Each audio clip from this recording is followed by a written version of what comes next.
Последниот ден пред изборниот молк кој настапува на полноќ, кандидатот за градоначалник Радко Димитровски на пресконференција ги потсети граѓаните за сработеното во изминативе 4 години.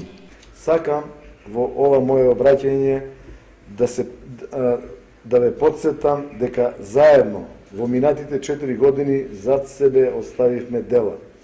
Да не заборавиме дека во Кочани денес нашите деца, нашите внуци можат да го затворат кругот од образованието со квалитетно школување во нашиот град, почнувајќи од градинка се до факултет.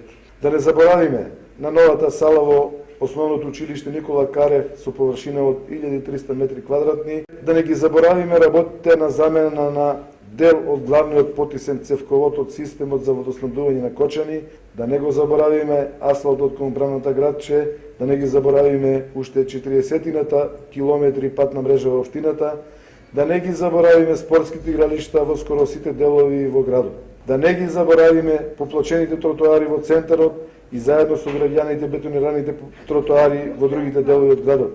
Да не заборавиме, Кочани доби грб, знаме, песна, регистарски таблички, доби фонтана и многу други проекти кои беа дел од програмата која ја понудив пред 4 години, а денеска за нив можете да посведочите и да ги видите сега самите. Во деновите поминати во кампања можевте да видите и еден друг кандидат, мојот против кандидат од Сојузот за еднината, кој не зборува за соработка и не гледа потреба од соработување со Советот на општината, ниту соработка со било која државна институција.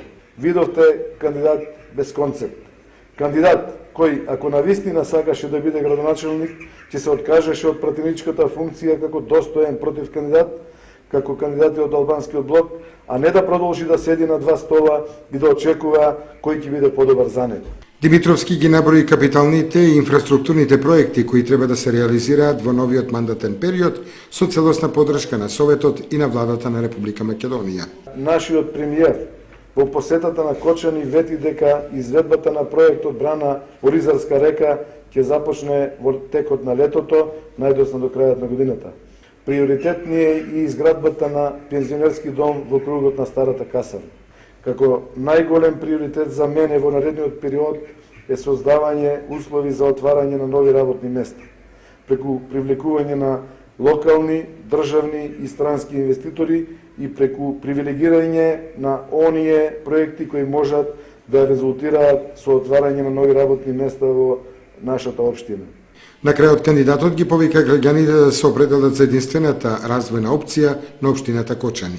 Секој даден глас за кандидат кој нема своја програма, кој нема соработка со Советот или со владата на Република Македонија или уште поточно ја нема довербата на Советот на општината, ќе значи потрошен глас. Затоа, почитувани сограѓани, ве повикувам во недела да излеземе и да избереме дела, да избереме единствената опција која може да гради соработка на цврсти темели, на меѓусебна доверба и сите заедно да ја прославиме победата. Обраќање до граѓаните на општина Кочани имаше и носителот на советничката листа Иван Иванов. Го добивме Советот на општината и добивме втор круг со огромна предност за нашиот градоначалник. Да излеземе во недела и да гласаме за Радко Димитровски. Да гласаме за единствениот човек кој може да ги обедини ресурсите на владата на Република Македонија и заложбите на Советот.